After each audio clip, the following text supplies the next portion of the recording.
Muli na namang naging laman ng talakayan ni Manay Christy Fermin sa kanilang YouTube channel ang aktor na si Daniel Padilla at ang taglay nitong masamang pag-ugali.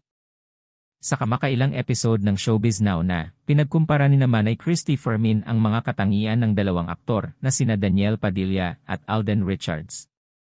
Ayon kay Christy Fermin, napakalayo ng ugali ng dalawang stars na sina Daniel Padilla at Alden Richards kung gaanong kabugnutin ni Daniel Padilla at siyang kabaitan naman ni Alden. Ayon sa pagsisiwalat ni Christy Fermin, tanging si Alden Richards lamang ang hindi pinansin ni Daniel Padilla sa set na hayagang pagpapakita na umano ng kawalang ng respeto. Napakalayo umano ng ugali ni Alden sa ugali ni Daniel. Si Alden ay napakabait umano hindi lamang sa kanyang mga kasamahan sa trabaho, kundi maging sa kanya ring mga tagahanga. Sa tuwing may event ay palagi umanong pinagbibigyan ng aktor ang kahilingan ng kanyang mga fans na makapag-selfie kasama siya. Naniniwala rin umano ang aktor na dahil sa kanyang mga tagahanga kaya siya sumikat sa showbiz.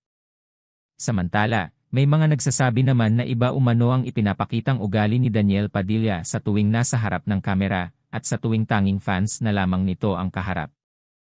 Nakarating din umano kina Christy Fermin ang issue noon kay Daniel Padilla. May kinainisan umano ang aktor na isang artista na nagpunta sa kanilang bahay. Dahil dito, sinabihan umano ng aktor ang kanyang ina na huwag na itong pabalikin sa kanilang tahanan dahil naiinis siya sa pagmumukha nito. Umaani naman ng mga reaksyon at komento ang isiniwalat ni Manay Christy Fermin na pag-uugali ng dalawa. Marami ang sumang-ayon sa pahayag ng veteran showbiz columnist sa kung gaano kabuti at kabait ni Alden Richards sa kanyang mga fans. May mga sumang-ayon rin sa naging pahayag ni Christy Fermin patungkol kay Daniel dahil napapansin umano nila na bagamat pinagbibigyan ni Daniel Padilla ang kanyang mga fans na makapagpa-picture sa kanya, hindi naman umano ito ngumingiti.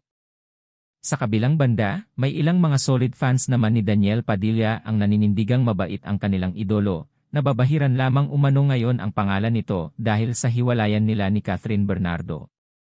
Matatandaan nang mag-break sina Daniel Padilla at Catherine Bernardo, parang biglang nadawit ang pangalan ni Alden Richards dahil sa ilang mga fan na nagsiship bigla kina Alden at Catherine. Pero malinaw na walang kinalaman si Alden sa relasyon ng dalawa.